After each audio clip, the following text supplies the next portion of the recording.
Welcome back to the Groom Podcast. My name is Massimo Di Stefano. To my right, I have this man. Who are you? I'm Brendan. Again, no last name? No, What dude. are you doing? No, Dude, it's like dude. sleep token, bro. My name's like a number. No, it's not. I know. No, it's not. Brendan Ayton. I'm Brendan Ayton. Okay, There's the we're last here at the Franklin Theater in downtown Franklin, Tennessee. The lovely Franklin Theater. Yep. How you doing, Brendan? I'm doing all right. I'm busy, but I like it. Busy bee. Busy. I am looking ahead at a very light August. Yeah? Well, not really. Excited for that. Because you're traveling. You might pick up this couple gigs we're talking about, which we can talk about later on a different day. But Yeah, we'll see. well, gents and ladies, we got a great guest with us today. I know I said that backwards. Don't look at me weird. We got a great guest with us today. I got a little bio here, and we're definitely going to read it. Top down. It's going to be great. Oh, gosh. Shlomo Franklin is an American singer-songwriter born on a small cow farm in upstate New York. Raised off the cultural grid without music, television, or radio, his songs are strongly influenced by his cult-like religious upbringing. Shlomo released his debut album in 2019, which was produced by Grammy Award winner C. Lansbaum. Am I saying that right? Okay. Hold on. C. Lansbaum, and is set to release a follow-up from his now Nashville, Tennessee home. Franklin a few months back. That album's out. Oh yeah, it is. It is out. What am I saying? It is totally out. Go check it out. Franklin has opened up for Jacob Dylan and the Wallflowers, which is cool. I love the Wallflowers.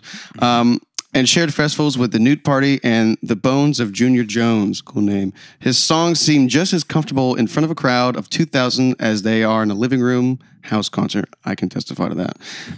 Shlomo sees himself as a bare-bones troubadour and is stubbornly trendless. I like that. Shlomo Franklin, everyone. All right. That's horrendous. That was great. That was like free. it? I didn't pay anyone to write that. And it shows. Yeah, you were just saying you paid some guy $500 $500 to write a bio for me, because back in the day they would just tell you how to do showbiz and you'd just be like, all right. Back in the day. This is like 4 years ago. But they would just, they'd be like, we need a bio and you can't write it. You can't get a friend to write it. I'm like, okay. So I got on the phone with a stranger, became a good friend, great musician, Anthony D'Amato. Check out his NPR Tiny Desk. And he wrote a beautiful bio, but it's just like, this is insane. What are we doing? You start writing songs, and then a few years later, you're getting your picture taken on purpose, and you're paying someone to write about you for your website. It's just a weird thing. You're like, this doesn't really make sense, but we're going with it. Well, I like that bio. Nice. I think it was a good bio. My buddy wrote that. Yeah. Homegrown. Yeah. The stubbornly trendless bit. Yeah. That's good. Yeah. It means I'm bad at TikTok. That's what it means. It means I don't know how to go viral. So it's like we're just gonna lean into it. Well, how you doing, Shlomo? I'm good. Massimo, we had a fun gig last night. We did. We planned this really perfectly. We did a gig last night, and then today we had the podcast. Yeah. But I'm pumped to meet Brendan. And, they just met. I love it, Brendan and a Brandon, but Yeah, it's tough out there in these streets with Brandons and Brendans. You always get called the wrong one, but that's all right. Sounds hard. Well, what's Try being tough? Shlomo in the South. Try that. Oh, you have the least difficult name in the room. I'm not gonna lie. I go into true. the That is Y. true. I'll go into the Y, and when you're a YMCA member, not to brag, they'll go, oh, thank you for coming in, Jack. Thank you for coming in, Mike. Thanks for coming in, Sarah. And then it's the sweet old lady, and she's a Southern lady, and she'll go, welcome in, Kate, and welcome in, and she kind of just her brain glitches. She's like, I don't know what to do. I'm out, and I'm like, it's phonetic. It's make those sounds as they're. People make it harder than it needs to be. And that's it's okay. That's your given name. That's It's your my given name. I Yeah, but love we were that. talking Massimo's. People sick. mess that up all the time too. All the time. Okay. Massimo. Massimo. I guess I didn't think about that. I have the easiest name out of the three of us, so I'll walk my statement right back. I'll walk it right back. Life is still hard. Listen, it's all relative, and you can't. It's like the people are starving in Africa thing. People are starving in Africa, but whatever you're dealing with is hard too. That's right. Brandon. You know what's the worst is Braden. And when people don't even read it, they don't even try. Like with you guys, you probably get it too. Oh, hey, Massima. Like people don't even try. They just see it and go, whatever.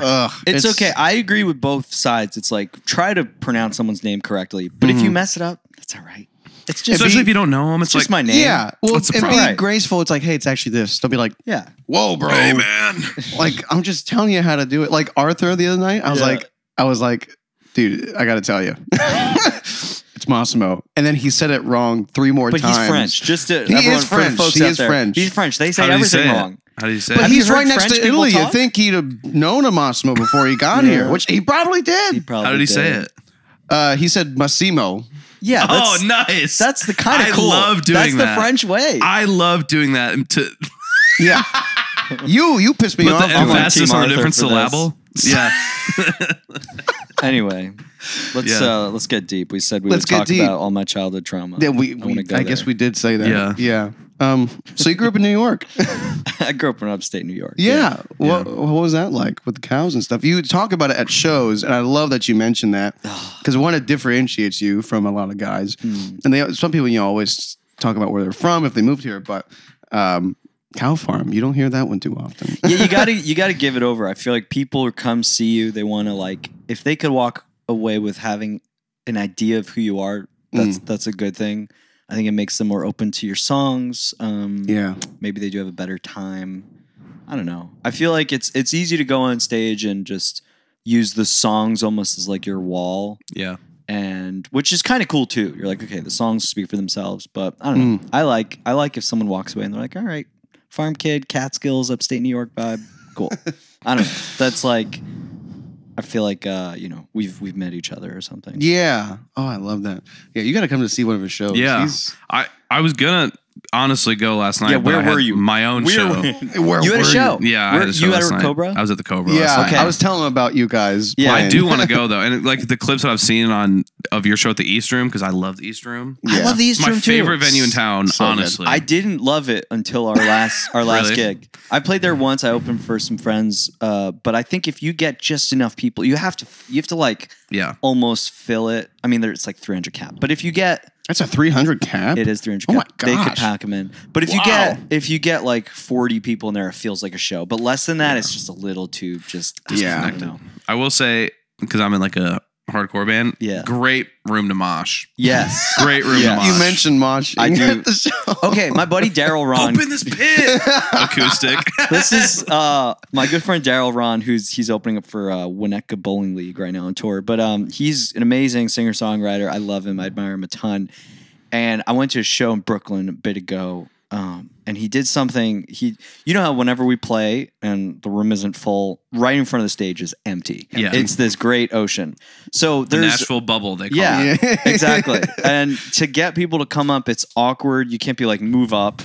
But also, I do think if you somehow get through that awkwardness and get people to move up, you actually have more of a show. It's a better show Yes. versus everyone sitting back. So he did something. He was like, and he was so smooth and cool. He just says something like, either move up or mosh. And it was just sick. However he said it, it went over so smooth. So when we were playing the East Room and I saw everyone sitting back, I texted Daryl and I'm like, what did you say at that show? That like something about moshing and moving up. And he was like, yeah, just move up or mosh. And I was like, that's sick. I'm going to steal that tonight. And I did. And it was awful. It didn't work. And then I was just like, a couple people moved. It was up. all right. No, I was like, move up. And then people moved up. Yeah. But now I'm just like, have that uncomfortable moment in the beginning. Be like, everyone move up. Or just say it just a little funny. Then I think it is a better show. And people forget about it. It doesn't linger. I think that awkward moment. Yeah. Because then they move there and it's like, oh yeah, I'm like here to see a show, not to just hang out. Yes. These are skills that matter if you're not filling rooms, folks. Yes. If you're- Well, I think what we did last night, I remember when we started, it was because there was two other people playing before us. I only caught the one right before us. But it was very much like just music in the room. It wasn't like a performance for the people. And I feel like especially by the end of our set, people were in it. Like I could look out. And You I think could we see, won them over? Oh yeah, well, That's good. more of the room than we started when we started because I good. think I saw more heads looking at us by the end of it That's than good. when we started, which is I think a great thing And to accomplish. What number were you in lineup? We were third. Third. That's But there was, I guess, we were two more after us. That was another show. So A they were different separate show. shows. Oh, Yeah, okay. our show was 7 to 10. We headlined. Nice. Yeah. And then there was one after that. Not to brag. 2 or 3 after that, actually. Whoa. Yeah, they went hard. Late night. And They then the went bass on. player we played with went on to play till like 2 a.m. Yeah. on Broadway. for Yeah, his- for which I his- knew him, and I felt so bad I didn't remember his name. Don't feel bad. He's a sweetheart. But Oh, he was great. Forgettable face. It's his fault. No. Ben Robinson, he came out of nowhere and just killed it. Played so well. No mistakes, but maybe there were mistakes. But he just played so smoothly, and like we never played with him before. We never rehearsed or anything. Yeah, it was killed it. He hopped on and did great. Nice. It was a cool. Yeah, he said that was. He was going to Layla's that night right after. Like Favorite bar on booked it. Broadway. He had the Just hat like on. 10:30 to 2 was his slot, and he was like, "Yeah, it's my 4th gig today."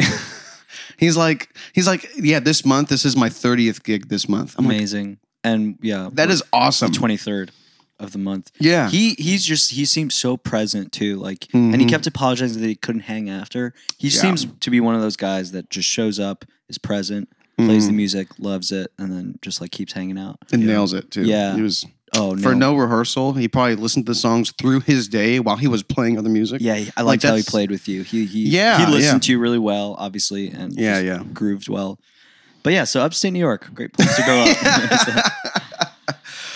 Oh man. So just picking out from your bio. So what was the cause of the lack of TV and things like that? Was that family things, or like was that a choice by someone, or is it just the way it was up there?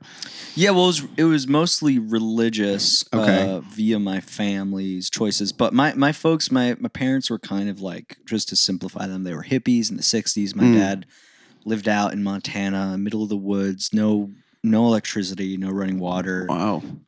Went to University of Montana, became a wildlife biologist, lived with Native Americans, spent a lot of time on different Indian reservations, learned to speak a bunch of the languages, and like really, I think just admired their way of life and felt like, if he led his life like that, he would live sort of a meaningful, pure life close to the earth, which was, as many ways, like that's his path to spirituality.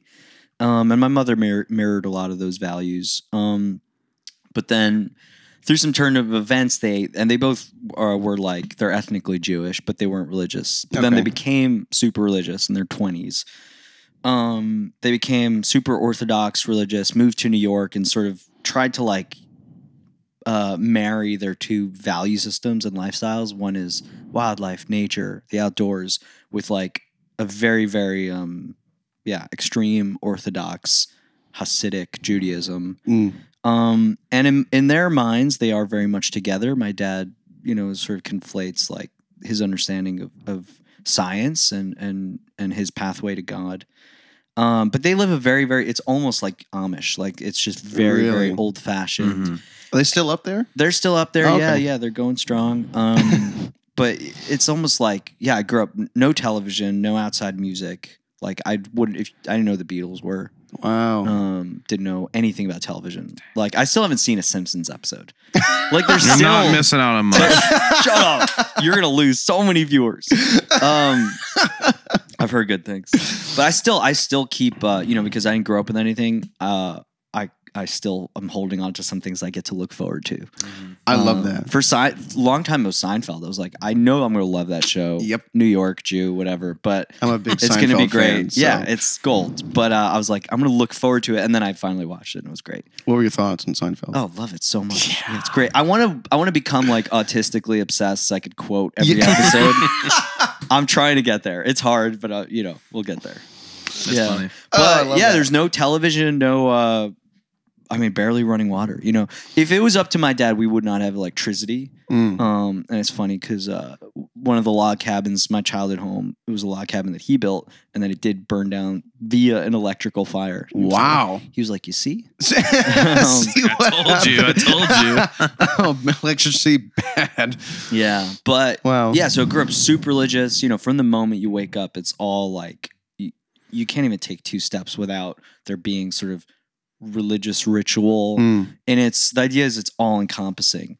So it's your entire lifestyle, and I just from the get go, like it just wasn't for me as a kid. So I kept kind of pushing back slowly and pushed back more and more, and then I fully left that sort of. It's a nice cult, the way I describe it. It is a cult, it really is, but they're nice, and it's not that much, there's a lot of things I would love to change about it, but also you can't. That's like utopian thinking. And I don't think we have it all figured out here on the outside or elsewhere. Yeah. We just don't.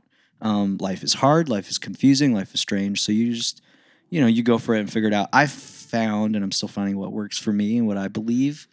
and what grounds me spiritually and stuff. But that religion was not for me.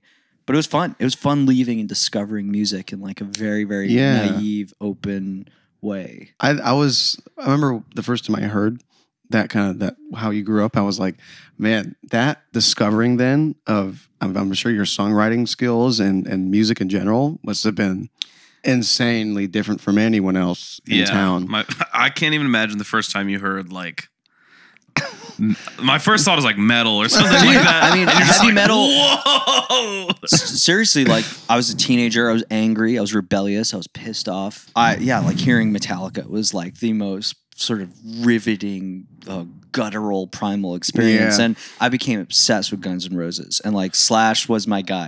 He still is. Oh my gosh! I have stories. Slash is my guy. Oh my gosh! Slash is my guy. Are you going to the show on the 14th? The festival over in Franklin. The thing. Are you going? The outdoor. I would like to. Oh my gosh! Need an excuse to go because I was going to go by myself. Okay, yeah. I would love to go too. Oh my gosh! That's the outdoor thing, right? Yeah. I saw Neil Young there. Have you been to First Bank Amphitheater? Yeah. I saw Neil Young. Incredible show. Yeah. Wild. Good show. That's probably a good show. I love that just happened. Yeah. Dude, Slash is the man. Guns N' Roses. I mean, it's the they're first of all, they are the last great American rock and roll band. They are. Now there are. This is crazy. This is the best episode we've ever done.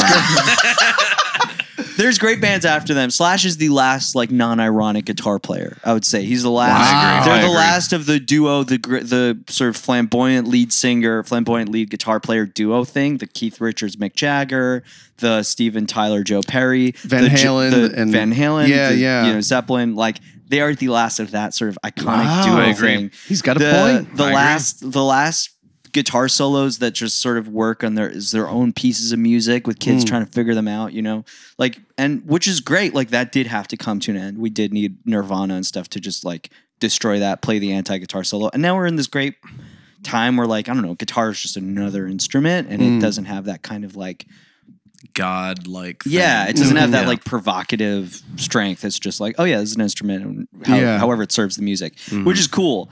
But yeah, as a teenager, pissed off, dude. angry. I tell you what, the two solos in the middle of November Rain. Those are my even the end one's great. Yeah, there's but three. the one turning around quickly into the second one, it's crazy. It's insane. It is insane. And then in the music video where like the sky changes colors, and Axel wakes up at the beginning. And he's hitting that. Oh my god, he's walking and just says Are you a fan of and then Slash's Roses. Other stuff too? I or just love everything Guns? Slash has ever done. Slash, the Snake Pit, the solo albums. You guys are best Velvet friends now. I'm just Revolver. letting you know. Wow, this is crazy. Velvet Revolver, Fall to Pieces Oh is my one of the God. most beautiful songs of all time. Beautiful. Yeah, and then the Guitar Center Unplugged, Miles Kennedy version of that. Yes, dude. The Guitar Center, great, fun for me. It's a great story. I don't know. It was very impactful on me. So when I was leaving the religion, what they do is they send you to like basically teens at risk schools. So it's pretty much you and a bunch of drug addicts. Fun. So because like in the religion, if you leave, the idea is, well, you're leaving because you're a pissed off, rebellious bum and you're probably doing drugs. So, and that is the script that people do follow. It's like, well, you're not finding yourself in this stuff. You can't really follow the script, the dogma, the stuff. So you end up like kind of like, you default to leading like a degenerative lifestyle or something. Because there isn't all the other alternatives. There's no like art. There's no great art. There's So I went to these schools and like, it was me and a bunch of like potheads, pretty much. Not real drug addicts, like potheads, pills and heroin. Anyway, sorry, do you have to bleep that? No, it's fine. All right, No, we you're can't good. say the F word, but we can say heroin. Yeah. Anyway, so I went to this school and there was this rabbi who is just one of the coolest people out there. Just one of the sweetest. Sometimes you meet people in any place in life, but certainly it's inspiring, especially people who are living, I think, according to their beliefs in a sacred way. It's really inspiring. It's nice. A priest freaking giving, homeless people food. It's nothing warms your heart more. Yeah, It's really, really beautiful. So this rabbi was the most like accepting, and you're coming from a religion and a lifestyle that has a very, very hard time being accepting, certainly of outside ideas, outside culture. They're very, very suspicious for many reasons, the Holocaust, etc. But also that is the way I think any religion holds itself strong in a more extreme way is by basically shutting out the outside world.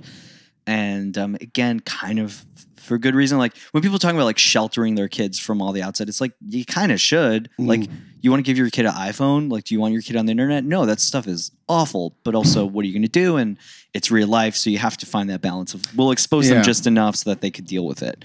Yeah. But anyway, all that to say, this rabbi, let's call him Rabbi Kalish because that's his name.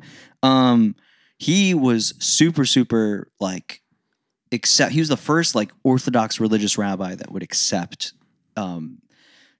like appreciated all the art I loved. He would like ask me to tell him about Bob Dylan and about Guns N' Roses. He was the coolest. And like we lived in a dormitory. This was in like Connecticut, in this Waterbury, Connecticut, Waterbury was like Brass City, USA, and then all the jobs left and went to China. So now it's just this like doomscape. It's all just like foreclosed rows of houses. So this community moved in there and they started like fixing it up. And so there's a school there. I went to school there. Anyway, he would let me have like, I had a big poster of Slash on my wall. And he would come into the dorm because like another thing, there were no rules. So you could just sleep as late as you wanted. His idea was pull all the pressure off. Yeah. And because religion, well done. Sorry. So loud. That's my cue. I'm talking too much. Sorry. No, I did not mean to do that. I'm so sorry. No, you're perfect. I mean, I did it earlier, but whatever. Yeah, the idea was like, we're going to pull all the pressure off. This is all should be joyful. It's your choice. It should be just like at your own pace. And, if this stuff makes me happy, maybe it'll make you happy, but we're just going to like keep it super chill. And I think it was very healing for a lot of kids that grew up in very strict, intense households. So anyway, he would come in, he would come to my dorm room and be like, hey, what's up? Like see if me and my roommates were still alive and, not doing the drugs. So he'd be like, who's this guy in the top hat and guitar? And he'd be like, well, it's Slash. And he would just like sit. He'd be like, oh yeah, tell me about him. And it was like real interest. He was like really curious. Yeah. So anyway, long story short, I called him up and I was like, hey, Rebbe, Slash is coming to town. But I'm a 16-year-old kid, still in a religious school. The idea of rock and roll is still it's sin. It's the worst thing. You can't do it. He's like, you have to go. He's like, I'm giving you my car. You got to go see him. Oh, yeah. So I bought tickets and I went to see Slash. This is my first rock and roll show. I've seen The Who. I saw The Who in an arena. Oh, but wow. I've never been to like a club rock and roll show. Yeah. He gives me his car, full tank of gas, and I take a buddy of mine and we go and see Slash featuring Miles Kennedy and the Conspirators. Which tour was it? This was Apocalyptic Love. Oh, that's the tour I saw him on too. Yes. I saw him on that. Insane. I mean, we're talking Anastasia. Just opening up with Halo. Insane. It just melted my face. You're a off. lie. Oh, insane. Sorry. Insane. Sorry. Oh my God. Just an insane show. And then the next day he comes up to me and he asks me how the show was. And I told him it was just transcendent. He's like, I'm so glad you went. Shakes my hand. There's a bunch of cash for the ticket in his hand.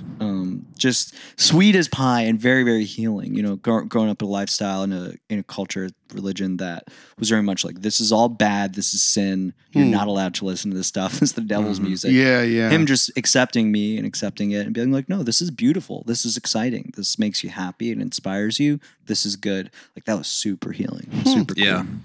Man. So then what triggered the move to Nashville down here then?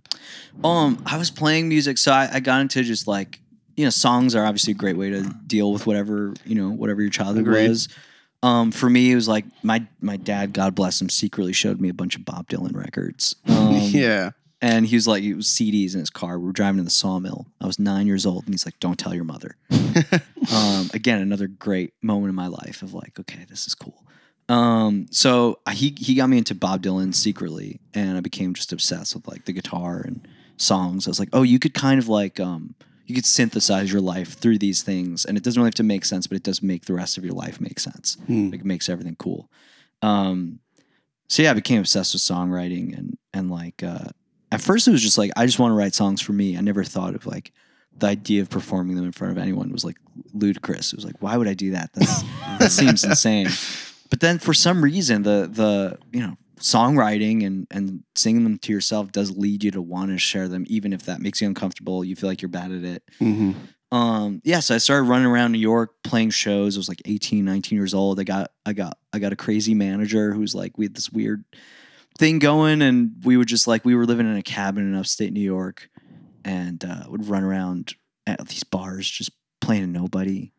But it was fun. And over the years, like I just kept trying to figure out how to get good. Like I'd go into the studio where we got a bunch of recording gear and I'd make these EPs and records. And I'm like, this stinks. Why does it stink? Yeah. And then just started slowly figuring it out. But then eventually it felt like New York was sort of, I don't know, friends of mine started giving up. And like getting out of whatever their version of showbiz was. And it wasn't, if it's your least talented friend, you're like, this is the right thing. You should go to social work school. Oh no. Social Go work. be a teacher. Yeah. Yes. We do need more teachers. But then it was like my more talented friends that I really looked up to. And I'm like, this is not a healthy environment to be in. So my buddy Mikey Barlavi, who's a great singer-songwriter, he was living here at the time. And he's like, you should come and check it out. So I did a couple of times. At first I was like, Nashville's a wild, weird place and I don't like it. The first place he took me to was Florida Georgia Line Bar on Broadway.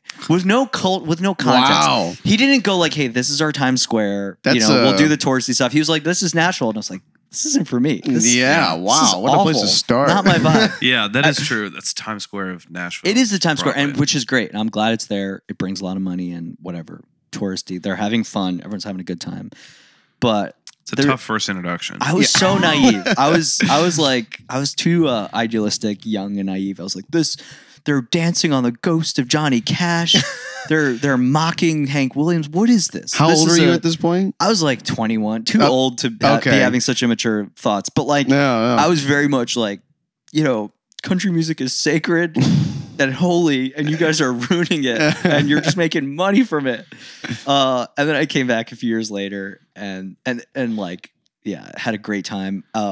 He took me to the basement, and I saw an incredible show there with like Molly Parton, Aaron Ray, Caroline Spence, Sam Outlaw, and a bunch of other killer singer-songwriters. And I was like, this is a good place to be. Like, if you're in this town, if these are the people you have to follow, like, you'll get good and you'll get really good. So yeah, and I was like, we should move here. And then I moved down here with my gal. She was like really pumped about it. We were just like looking for a change. And Nashville, Tennessee, yeah, it's been the greatest decision. It's been a real blessing. So then how many years have you been here then? Like almost 3, 2.5. 3. Okay. Oh, wow. Okay. Yeah. I thought it was a little longer than that. But yeah, no. So people call this place a 10-year town. Oh, 7 more years. 7 more years and I'll be rich and famous. Yeah. I'm waiting on it. I know, right? Well, you moved down here also 4. Oh, It was nice. COVID, during COVID. Where'd you move 2020, from? Michigan. Nice. Where in Michigan? Middle of the middle of the woods. Stunning. He Gorgeous. did the hand thing. I grew up on a lake in the middle of the woods. Gorgeous. What a dream. So Yeah. it was a good time. Yeah. Do you miss it? Do you miss the nature? Because I miss the Catskill Mountains. I miss the creeks. I miss the. What I miss is not even that. I miss the simplicity of life at Yeah. the time. Because like I feel like Yeah. I can't get away from anything here. Yeah. You know what I mean? Like in Michigan, like I could just, if I got to know, I just walk outside and go in the middle of the woods, and you're just like on a log in the middle of the woods. Yeah. And just You miles guys don't of know woods. the spots. There's spots here. Man. There are but it's- logs. There are woods. there's But a it's lot like, of but logs. you gotta pay for parking. No. And No, then no, no. you've gotta pay your trail fee, and it's like you Nope. don't have to do that in Michigan. No. Okay. It's even private property. The guy's like, you're not doing anything. You just gotta chill. go. You Like, gotta go west to Natchez Trace, and Natchez that's Trace is a great. fantastic spot. Percy Priest Lake is the yeah, same but deal. Isn't that like a state park? You got to pay for all No, this stuff. There's a lot of free state parks, but I get it. No. It is a different mentality. Yeah. There is like Yeah, it's not on your back. I can't just. stoop It's not either. there. I got to go Yeah. find it. You know what I Yes. mean? It's just something about. you're not inside. I don't of know. it. I don't know. Yeah, it's a 30-minute drive. I do honestly miss the creativity I got from it a little bit. Yeah. I'm feeling very corporate musically lately. You also You know what I have mean? I don't know if that makes sense at all. It makes but like, No, no I get it. sense. Yeah. I don't know. Yeah, it's a balance. You do have to seek it out, and I think my buddy Lucas is kind of like a mystic, mystic kind of dude. He describes. He talks about in many of the mythologies and traditions, the prophet, the poet, they would go up to the mountaintop and they would receive the word of the gods, and then they would come down into the valley and share it with the people. And whenever we talk about, he lives in New York City, but whenever we talk about that kind of thing, he's like, "You're in the valley now. You're in the valley. You're amongst the people." But you just have to find your mountaintop whenever you need it to go up there and find it, whether it's a log in the woods, in a swamp, That's a fun in a cedar swamp Yeah. up north, or whatever. For me, it was like, all the mountains and the Catskills, and just every little stream was just like a beautiful thing. But you find it here, and there's beautiful nature here too. But you learn to appreciate it. Yeah. Well, I think this is a good. We totally forgot the timer. I was thinking whatever. that I just earlier. Did you see what Are we time we done? started? No. We're halfway. We're halfway. We always do this with a guest. We do it with us, but when there's a guest, we let them pick it. We have a song of the week type deal. Yeah, very And- on the spot. Very on the spot. You It's pick a just song. something you've been vibing to recently. It could be one of your own songs. It could be something. Could be a friend. Doesn't have to Whatever. be though. Like and we'll play 30 seconds. We're gonna take a small break and we'll play 30 seconds of it in the pod. So just hit us. Go. Let's go. I'm gonna pick a buddy song. Zach Meadows, Cardinal song. Okay, Zach Meadows, Cardinal song. Is it the Cardinal song. Okay. Here's that. My old ways, things I've come to know that left me on my own, that hung me out to dry. I'm just a stranger in a land I can't call home, where them Carolina redbirds fly. I'll go.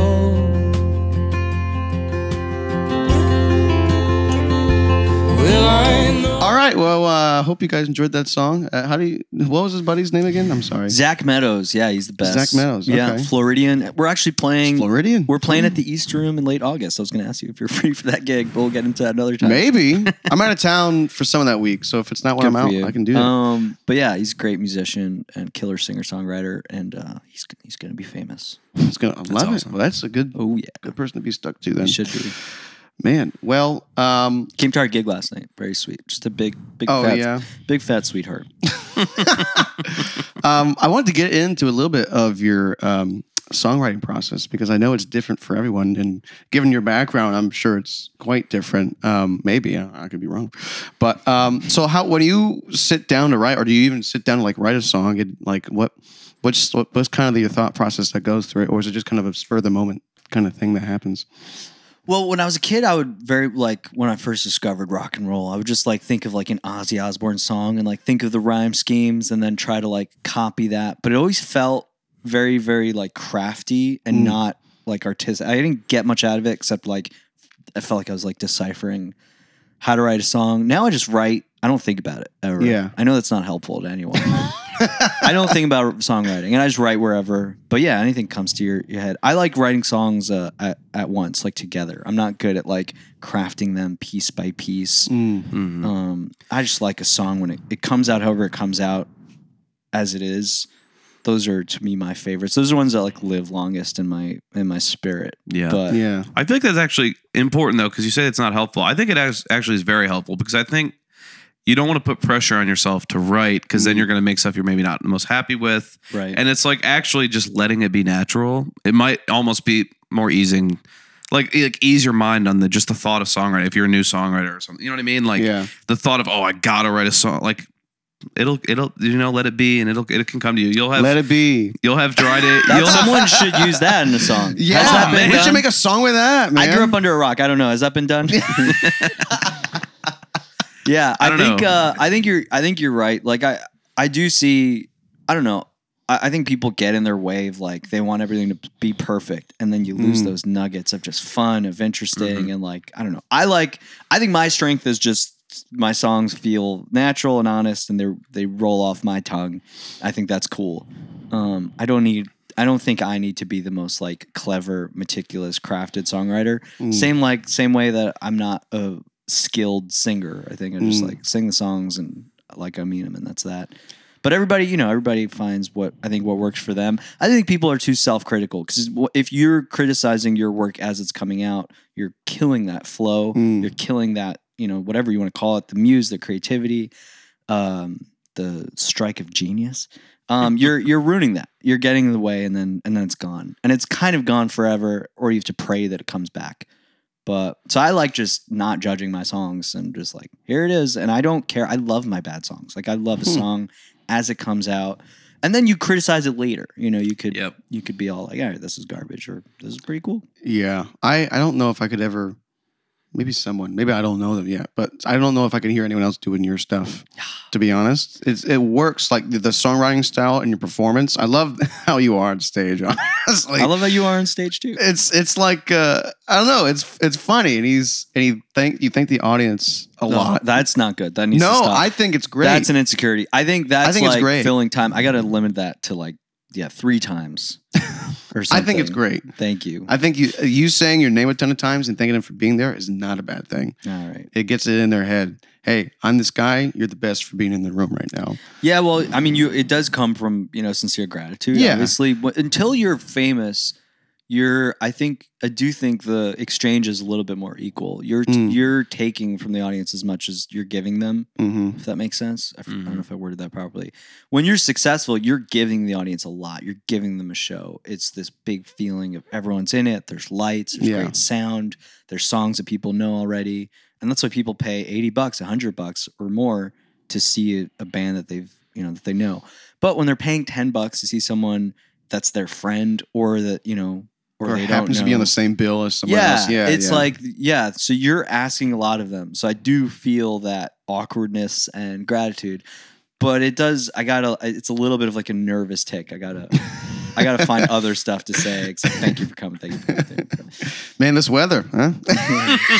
Just lead into the awkwardness. Yeah, no, you gotta just, you talk about a song or just play music. But yeah, but thank you. I like performing. I like how I'm on stage. I feel like it feels, I don't know. I like being on stage. It feels natural, even though I think it's an awkward, weird scenario. Why are you up there? And yesterday there was no stage. But if you're up there, why are you above the audience? Why is there a light on you? What do you have to say? I think, I take that seriously. So when I do get the opportunity to be on a stage, I don't know. I try to answer that question by just, I don't know, having a good time and not getting in my own way, like not thinking about it too much, just not taking myself too seriously and just having a good time.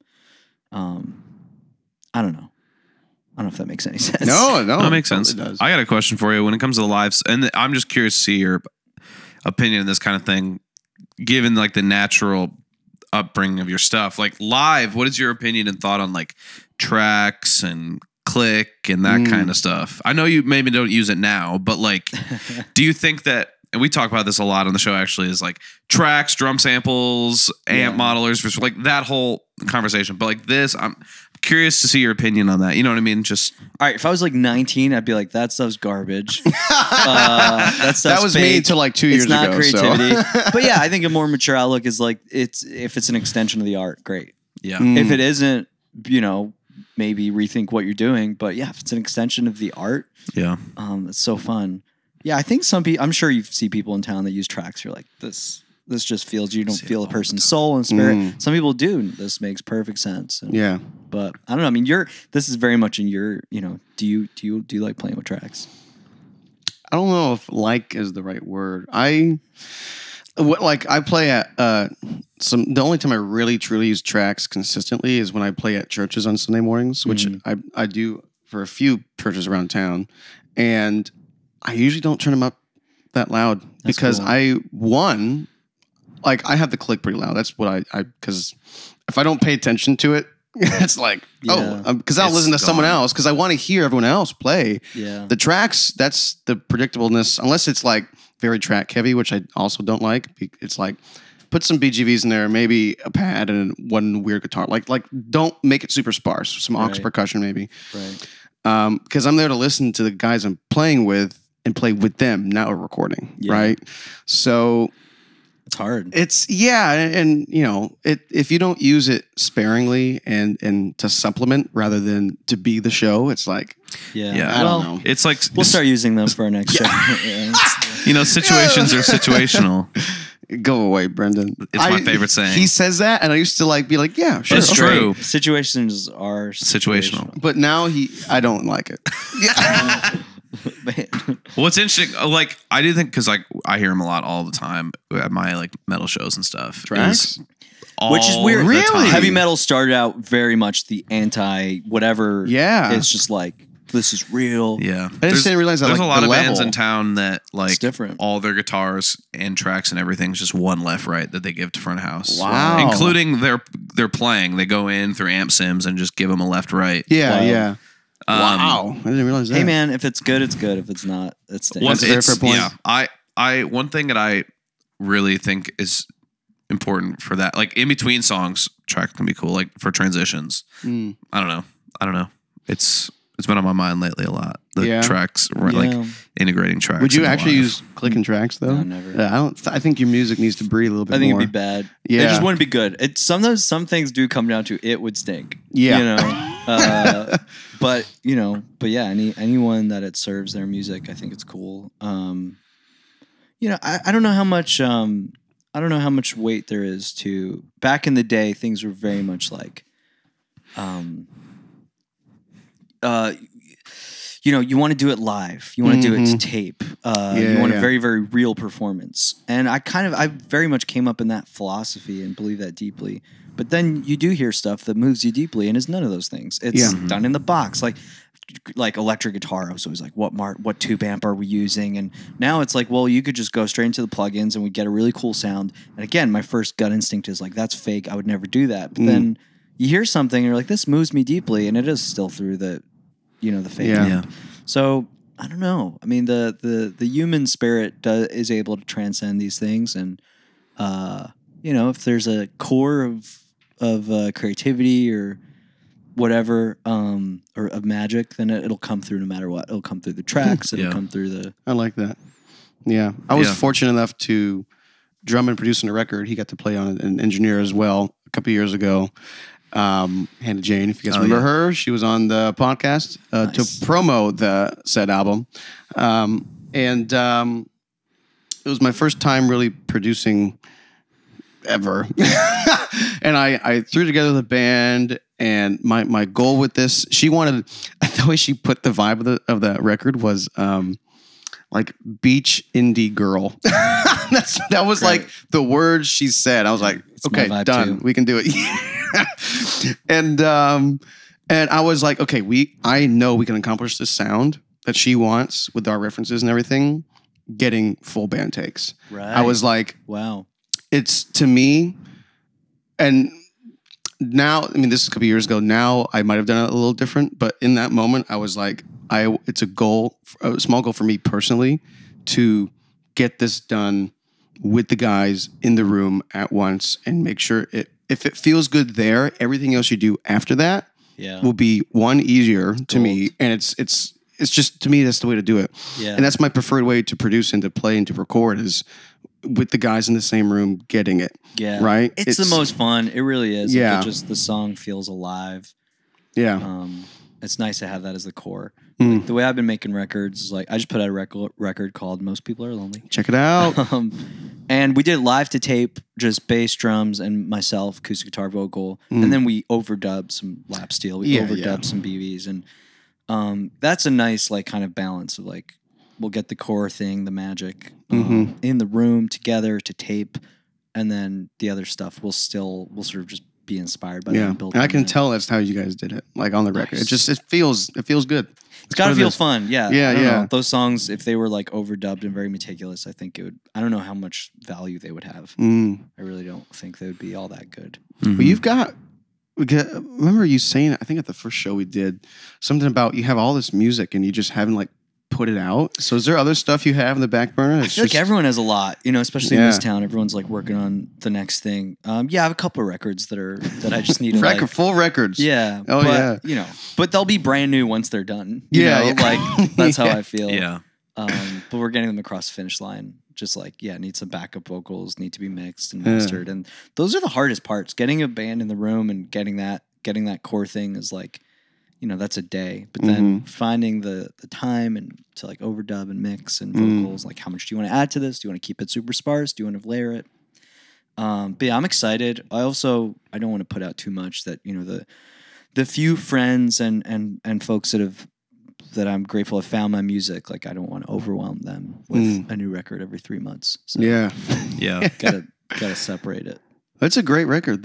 Most people are lonely. If you Thank guys you. haven't checked it out, it's on Spotify. I'm assuming every other major platform. It's out there too. Where'd you record it at? I recorded it in my buddy Keith Luria, who helped. He engineered the album. In his like house. It was like a frat house. Nice. In upstate New York. Nice. That's sick. And he's literally an engineer, like a mechanical engineer. And then a recording engineer as well. And he became obsessed with tape.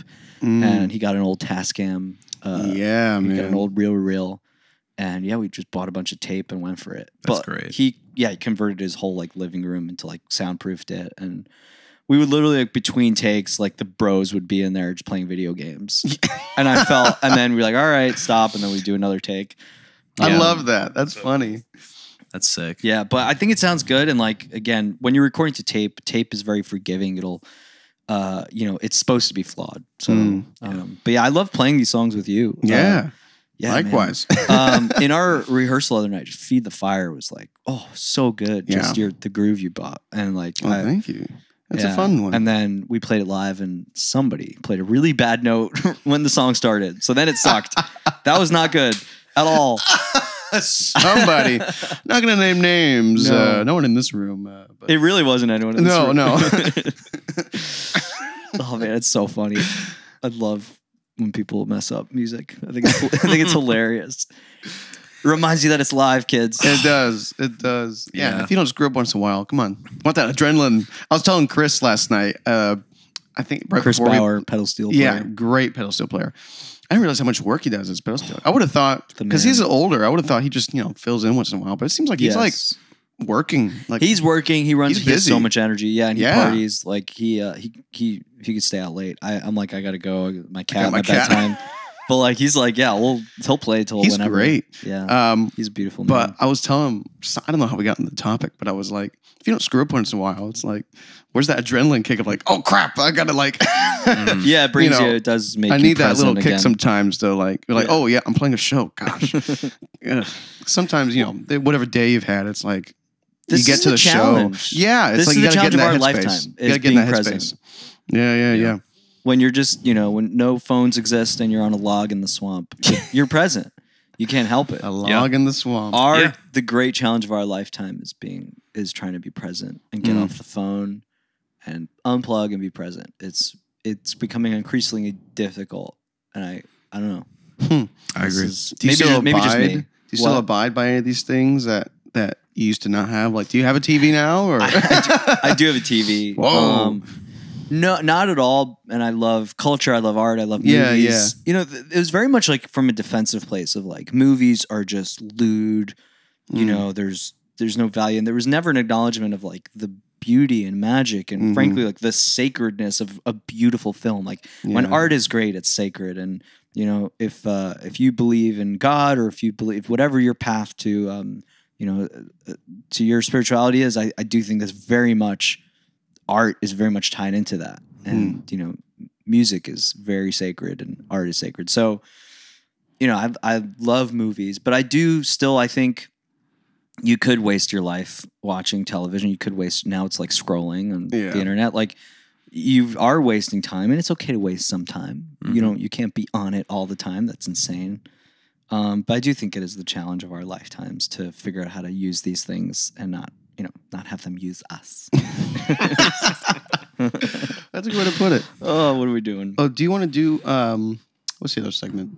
What was it last time? The kicking it, or was it the I gave you? You gave me. I love a Chaperone. Oh, Did you listen to it? No, she's so good. Pink Pony Club. Okay, we have That's the song that I gave him. great. That's the song I gave him. We have two other segments. Let's listen to it right now. If you want to pull it up, I mean, we have. Oh, your phone. We have two other segments besides the song of the week, which is he started it with me, and it's Welcome to the real world, because I don't know that much modern music. Love it. I was very much a 70s and 80s and some 90s stuff for like the first 20 years of my life. I'm 23. The first 20 years of my life. Yeah.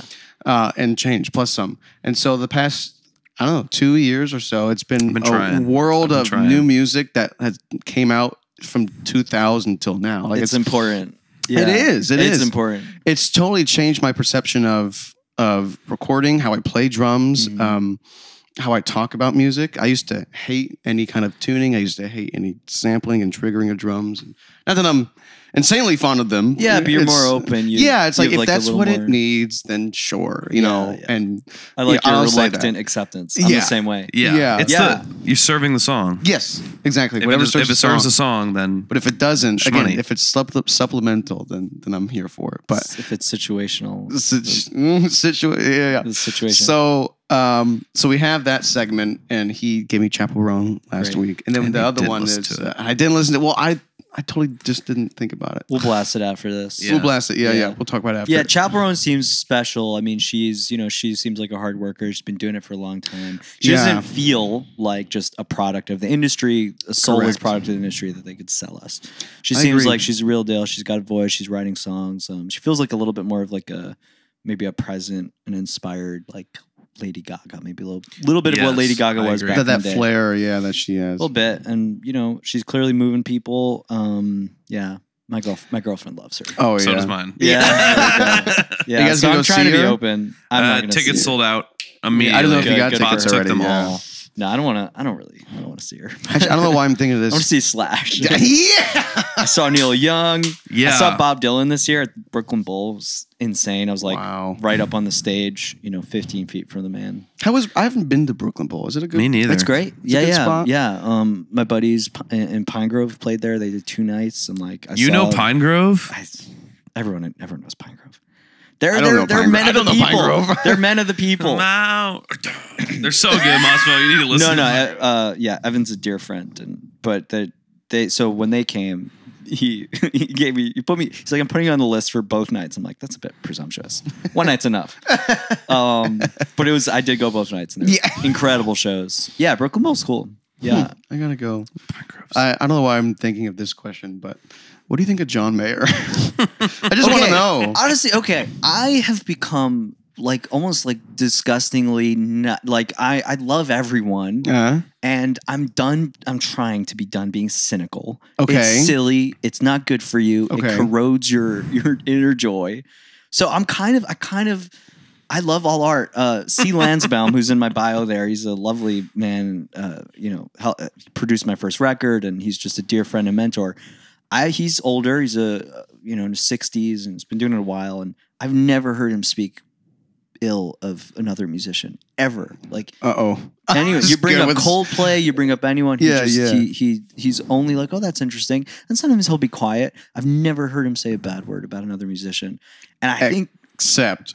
No. Oh no. Okay, No, I thought you were gonna say except John Mayer. John Mayer. No, I was waiting for that punchline. He's just so positive, and I do think overall, I mean, it's good to be critical. It's good to have your, have that inner criticism of both yourself and other art. But I do think it becomes people bond too much over hating the same thing, and it's kind of funny, I love the Nickelback thing. Yeah. By the way, great documentary on Great Netflix. band. Great band too. Yeah. But watch the documentary. It's really humanizing and it's sad, but it's beautiful. And yeah, they're amazing.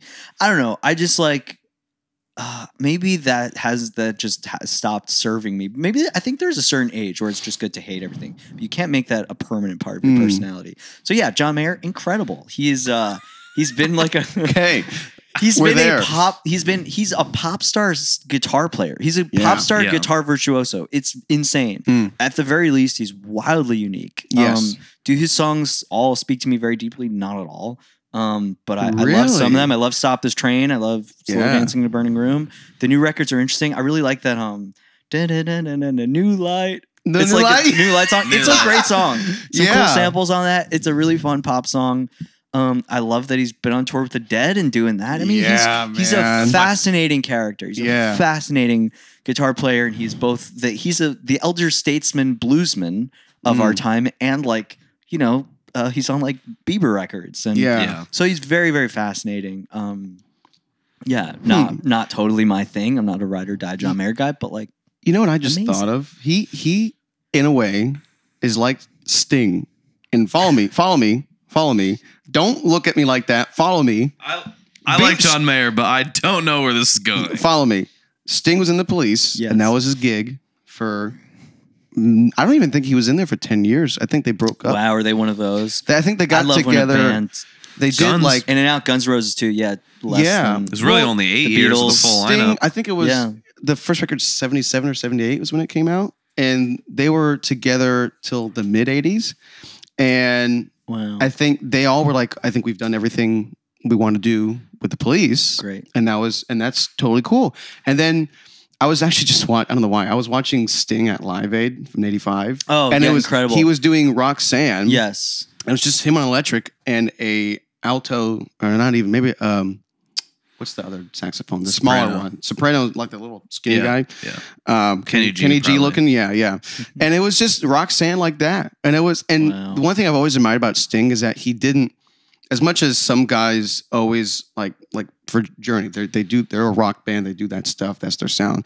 He went and discovered all these different avenues of genres, Stayed and what inspired. he wanted to try was like, let me try some like jazz and just like ethnic music, like all different kinds of things. And in that way, I think John is similar to Sting because he's gone. Don't look at me like that. He's gone and done the Dead. He's done the pop thing. He's done the singer-songwriter thing. He's done, I think he bleeds in the folk stuff and you look at some of the Born and Raised and Paradise Valley stuff. Like he's really tried to become a well-rounded musician and artist and songwriter, which I applaud, and that's why I relate him to Sting. That's why I thought of that. all I'll say is he's a little too good looking and talented. Yeah. That's all I'm gonna say. Yeah. It's annoying. That's the hard We get part. it. It's annoying. Oh, All right, you're man. 40, bro. He's like 50. He's almost 50, I think, right? Yeah. That Who, dude, John? Yeah. Oh, he's in his 50s. Oh my god. Yeah. Wow. He looks so. He good. looks great. It's ridiculous. And so does Sting, to be honest. He's in his 70s, but he looks, and he sounds It's all the great. yoga and whatever.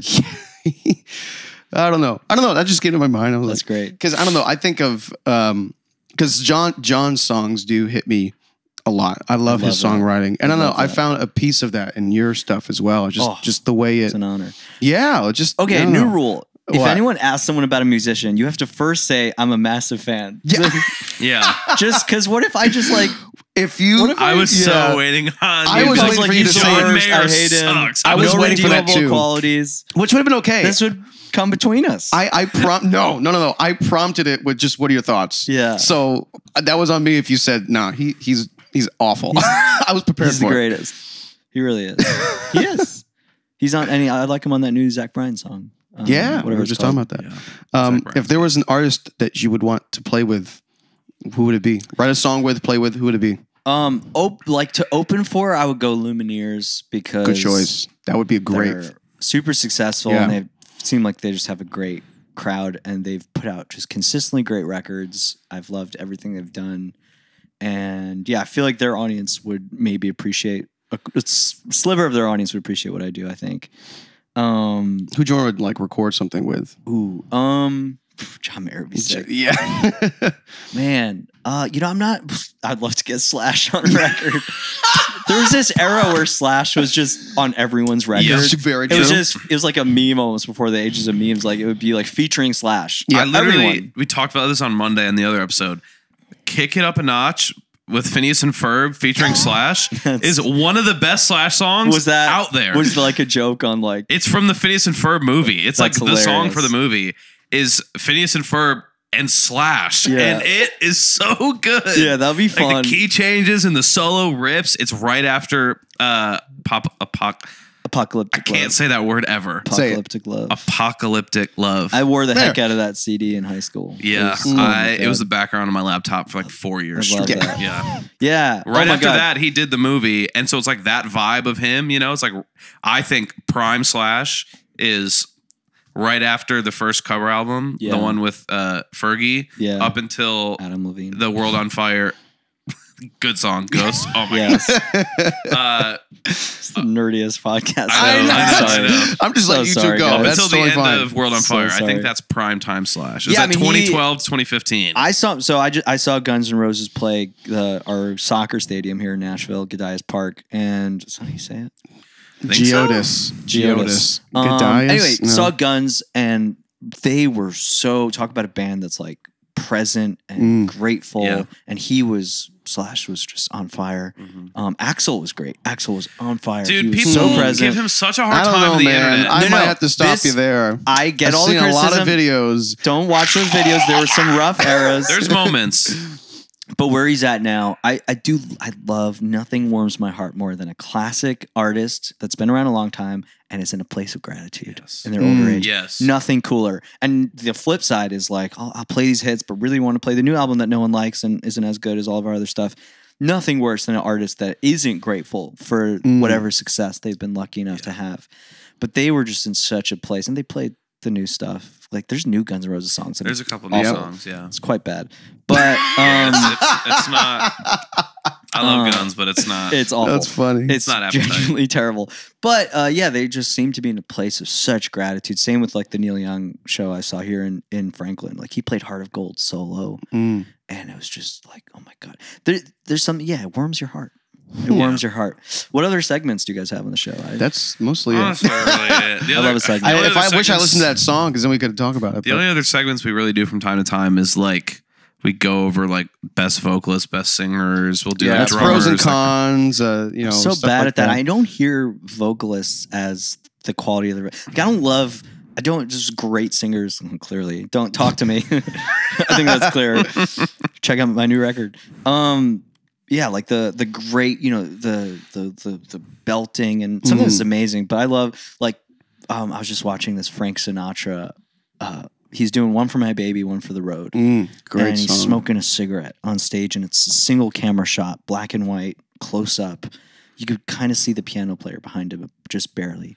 And he's just sitting there smoking a cigarette and telling this story. And he is that character. It's like watching a one-man show. He's in a play. And that, like, you're not thinking of his vocal performance, which is stunning, I imagine, if you really broke it apart. It's like he's never off key and it's just perfect.